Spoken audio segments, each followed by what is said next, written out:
Listen, I went from being so shy to even look at somebody in the eye to now walking up to random strangers and striking conversation, dining alone in restaurants, and yapping in front of the camera for hundreds of people to watch. Real confidence isn't about being loud, it's about being free. But if somehow you've convinced yourself that confidence is too tough, I can never be confident, it just isn't my thing, this video is for you.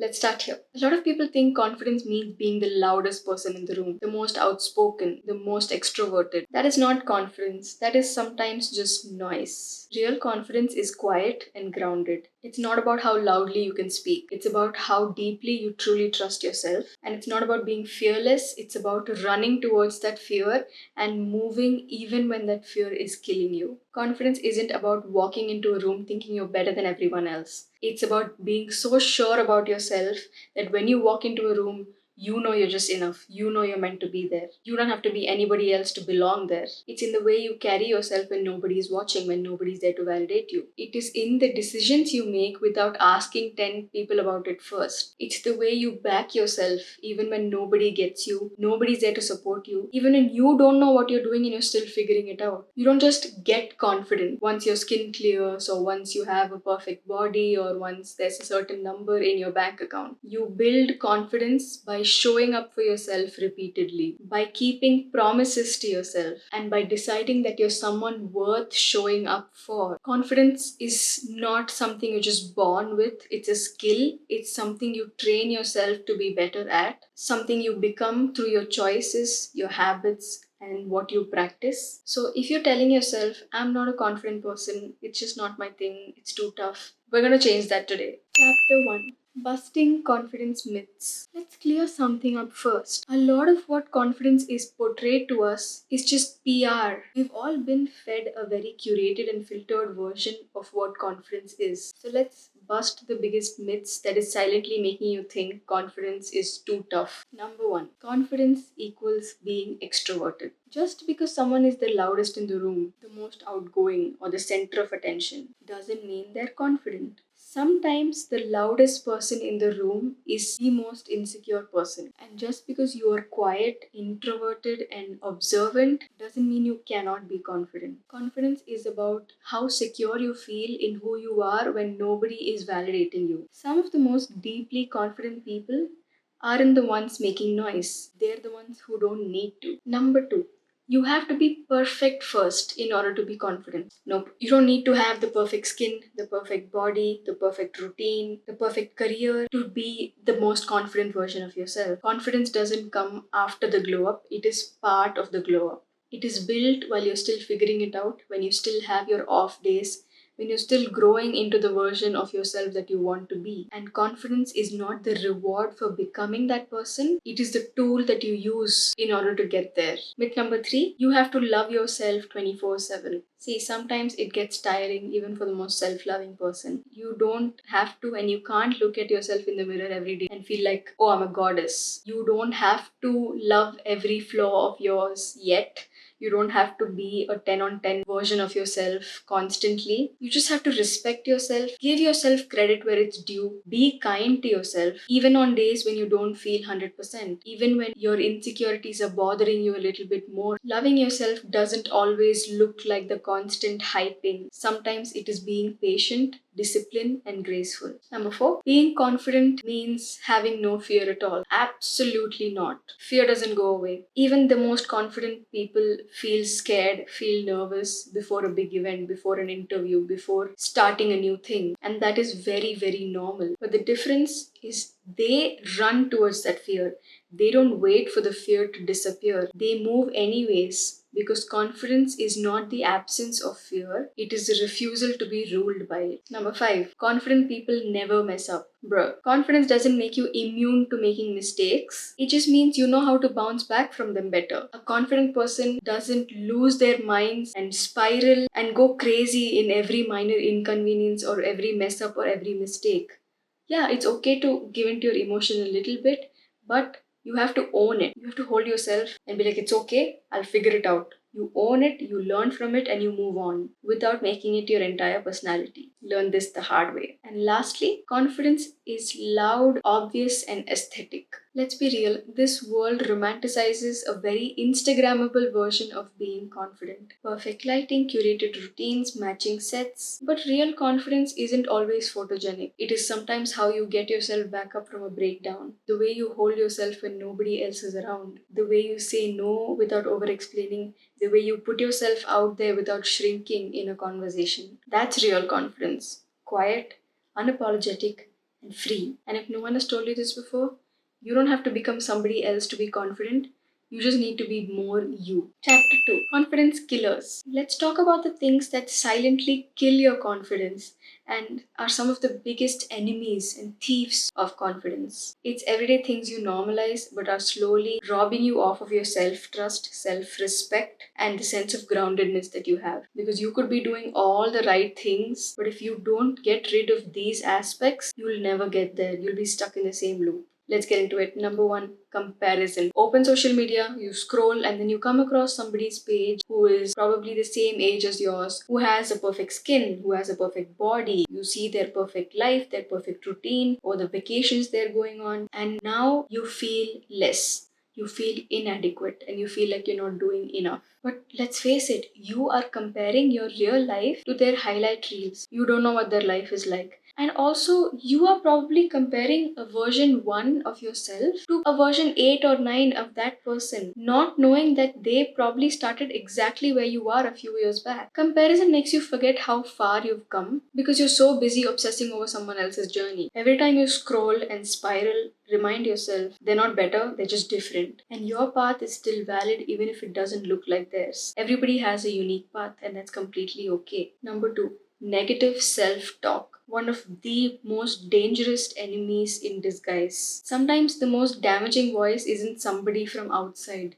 It's inside your head. When you mess up, your brain probably goes, see, you always fail. When you want to try something new, your brain's probably like, don't embarrass yourself, bro. You look at yourself in the mirror and the voice goes, ugh, not good enough. But think about it. Would you talk like this to somebody that you love? Would you talk like this to somebody that you adore? To somebody that you want to spend the rest of your life with? No, absolutely not. So why are you letting yourself talk to you like that? Your mind is listening all the time.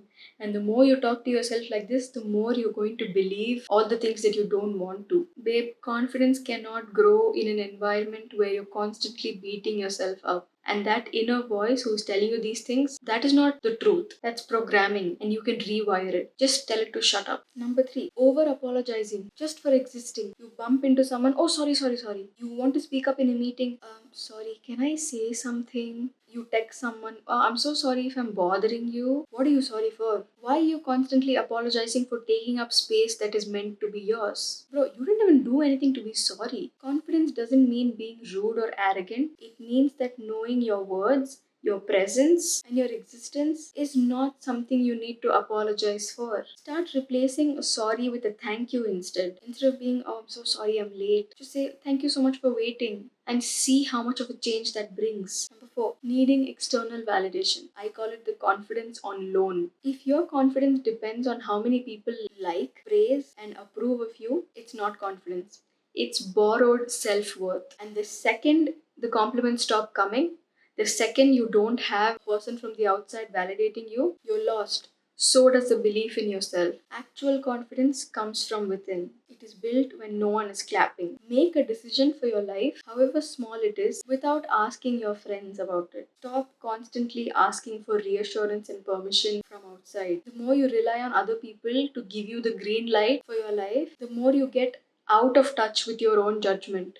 Start to trust your own gut and start to be okay with your taste and your sense of direction, even if nobody else gets it. Number 5, overthinking every single move of yours. Have you ever had a moment where you replay a certain situation in your head and be like, should I have done this instead? Should I have said this instead? What do they think of me now? What if they judge me? What if they think I'm an idiot? Yeah, that's not analysis or intuition, that is anxiety disguised as analysis. And the more you obsess over how you're being perceived, the more you disconnect from yourself and from how you felt in that moment. Don't waste your time managing other people's perception of you. You only need to manage your belief in you. Number 6, being around people who put you down. People who don't respect you, People who mock you, who talk over you, dismiss you, and make you feel like you're invisible, and giving backhanded compliments and jokes about your ideas and your opinions. Never ever entertain such people. Confidence cannot bloom around such people. Cut them off,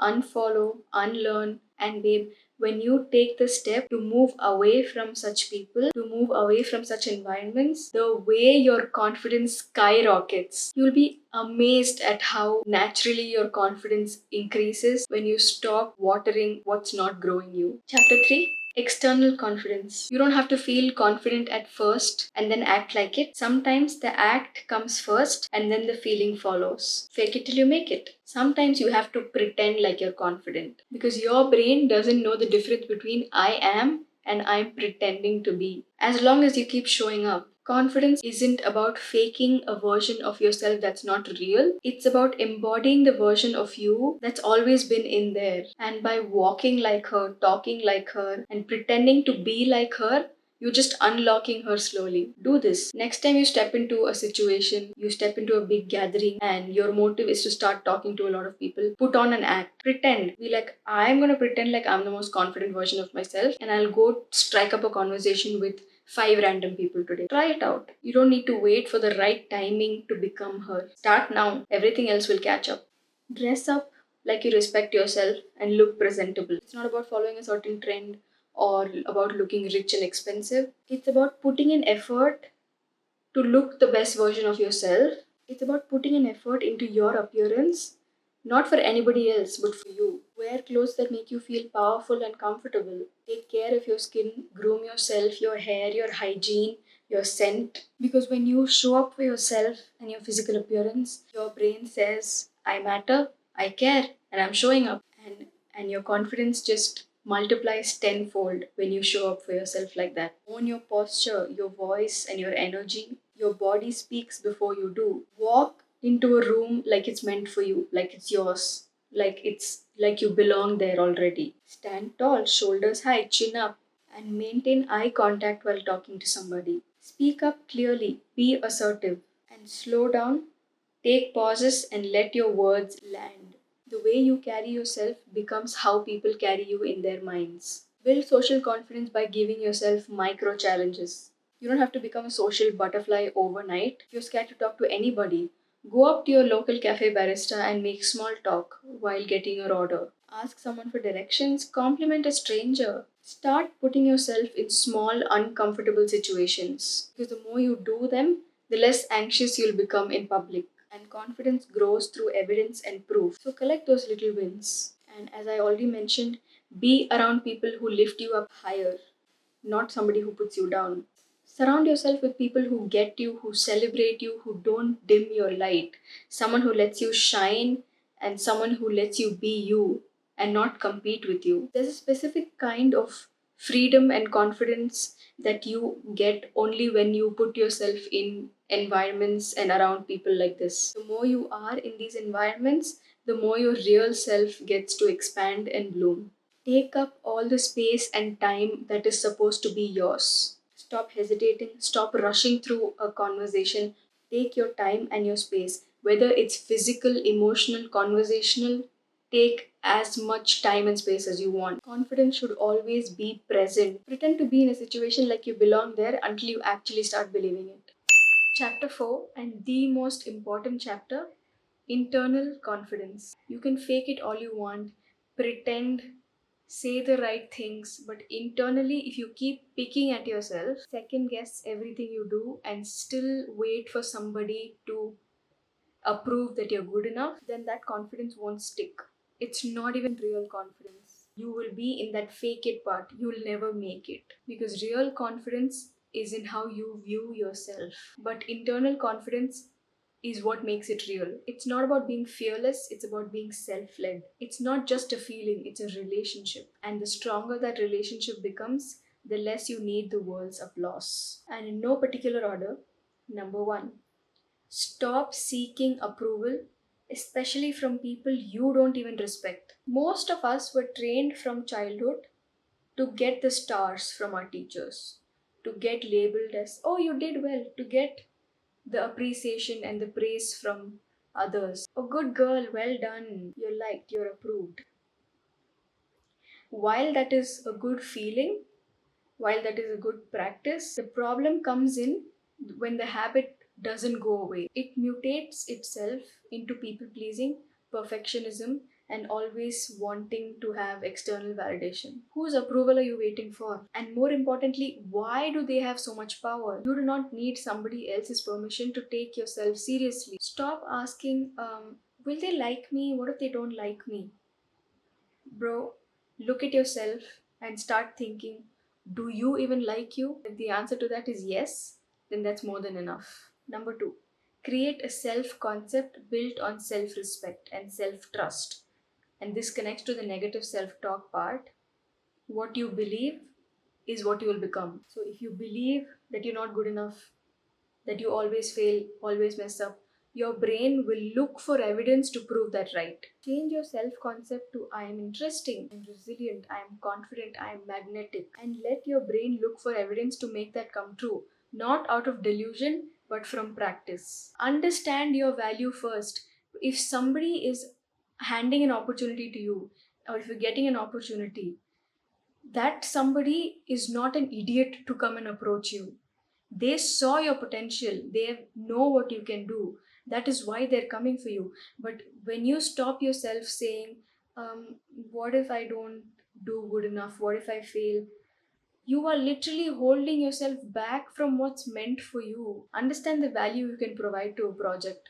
Understand the credibility you can give in a situation and back yourself about it with evidence and prove yourself right about it. Number three, affirm and remind yourself that you are somebody that you can completely trust, and you are somebody who has your back, and you are somebody that works on it and shows up for yourself so that you rewire your brain. Affirmations are just replacement thoughts. Instead of saying, I'm going to mess it up, I'll always mess it up, try saying, even if I mess it up, I'll figure it out. Your thoughts become your beliefs, your belief becomes your identity, and your identity becomes your reality. Number four, and this connects to the comparison part, please keep a watch on what content you consume. You cannot build self confidence when the content you consume is constantly telling you that you're not good enough. Unfollow people who trigger comparison. Block people who put down certain features. Block people who make you feel small and insecure, and never ever entertain content of people who put down certain kinds of features, or like your nose is big and crooked, your face is not symmetrical enough. Do not listen to creators who profit off of your insecurities. Sit and curate your feed like it's your mental health diet, because you become what you consume. Number 5, accept yourself, even the parts you're still fixing. Confidence doesn't require you to be flawless. It asks you to see your flaws and allow yourself to work on them and not let your flaws define you. That means you can be confident and still be healing, still be insecure about that one thing, and still not have it all figured out. You're not a project, you're a human being. So you deserve kindness while still evolving. Number 6, be compassionate with yourself. Talk to yourself like you would talk to somebody you absolutely adore and love. Talk to yourself like you're talking to your little sister, or talk to yourself like how you would talk to the younger version of yourself. You cannot tell me you can look at her and say the same things you tell yourself right now. Oh, you're fat, you're ugly, you mess up, you're not worthy of it. No, don't. Stop saying stuff like that to yourself. Be gentle with yourself. Correct yourself softly. And cheer for yourself loudly. Be so proud of what you've done and how far you've come, because you're the only person who is going to be there with you for the rest of your life. Treat that relationship with priority. Treat that relationship like it matters. Number 7, detach from shame. Shame literally tells you you're not allowed to feel good about yourself until you're perfect. That is so not true. Actual confidence is in the ability to hold yourself in a messy situation and not let yourself drown in it. You're allowed to acknowledge yourself and feel proud even after you've made a mistake or you've messed up. Because 5 steps forward and 1 step back is still 4 steps forward. You're allowed to show up for yourself powerfully even when you've cried yourself to sleep yesterday. You're allowed to enjoy your life fully even when you're figuring some parts of your life. So create that chance for yourself to love yourself as you grow and not after you grow. That's where real confidence lies. Number 8. Overcome self doubt with proof. And how do you do this? Exposure therapy. Nervous about speaking up in a meeting? Do it. Anyways, speak clearly, be assertive. Terrified of posting a reel of yourself talking or dancing? Get it together and just post it. Do it scared, do it nervous. Because when you do it for the first time, your brain says, oh, that was not as tough as I thought. I survived that. And then it becomes a piece of cake. Every time you do a thing that you fear, every time you face an uncomfortable situation, you collect evidence. That evidence becomes proof, and that proof silences doubt. You know what kills most dreams than actual failure? It's the fear that people have of looking stupid while trying. Let's be honest, that fear is not even real. It's just embarrassment. Embarrassment is a scam. It's literally a made up concept that only has as much power as you give it. You can literally choose not to be embarrassed. Because think about it, you weren't born feeling awkward or embarrassed. Someday somebody would have said something about one of your features. You actually get it in your life. Like from the time you got laughed at once, from the time somebody made a comment about your voice or about a feature that you never noticed is a flaw, from people mocking things you were excited about. So now you diminish yourself. But what if I told you nobody actually cares that much? Like for real, everybody has their own things going on. Everybody's too caught up in their own lives, their own flaws to deal with, for them to be analyzing you and what your life is like 24/7. That little thought of, oh my god, what will they think? What if they notice that it's just in your head?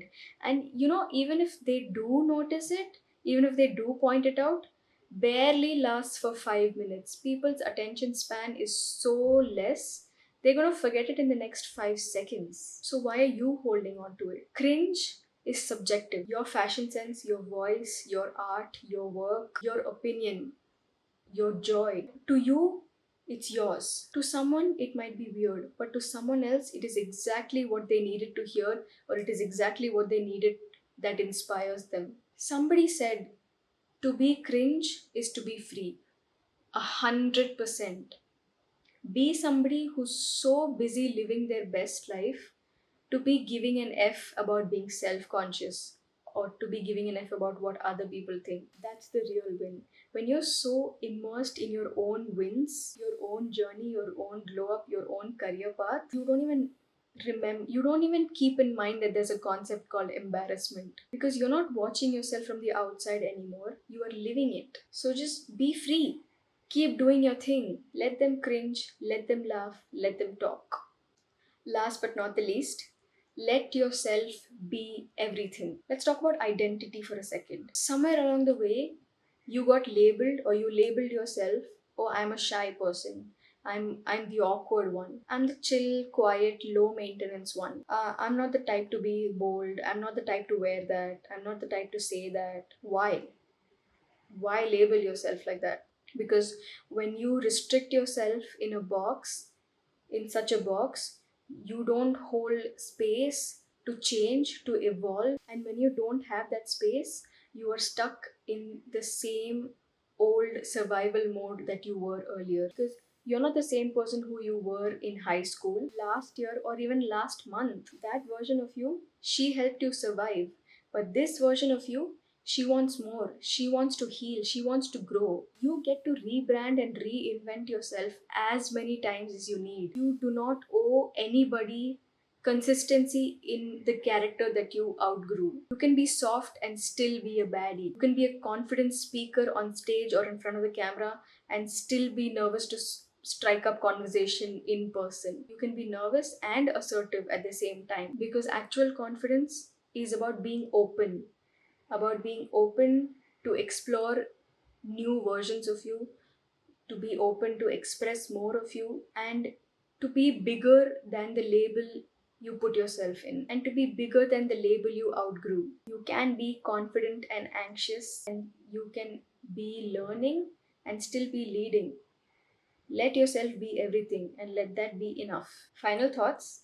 You're not going to wake up one day and feel 100% confident. Confidence isn't a switch you flip, it's something you build moment by moment, choice by choice. It relies in the tiny decisions to try and speak up when you would usually stay quiet, to take up all the space when everything inside you is wanting you to stay quiet and shrink. Wear the thing, say the thing, try the new thing. Stop waiting to be perfect and start building evidence that stacks belief, because that belief is what builds you. Nobody hands confidence over to you. It lies where you prove yourself, that you show up, that you trust yourself, that you back yourself, and that you are you unapologetically. Believe you are worthy even before the world applauds. Believe that who you're becoming is already inside you, and you're just trying and unlocking that level. The way you see yourself will always matter more than how others see you. And every time you choose to honor your voice, your power, and your presence, you're rewriting your story. Thank you so much for watching. I am so passionate about this because I built this confidence to be here in this very moment, to be this version of myself without even knowing what I was doing. And when I realized that I was actually building myself up to be the most confident version of myself, I was amazed. Insane. It's amazing. Anyways, I hope you found this helpful. If you made it till the end, I highly, highly appreciate you. Thank you so much for watching. Comment down below, let me know what you thought, and I'll see you in the next one. Bye.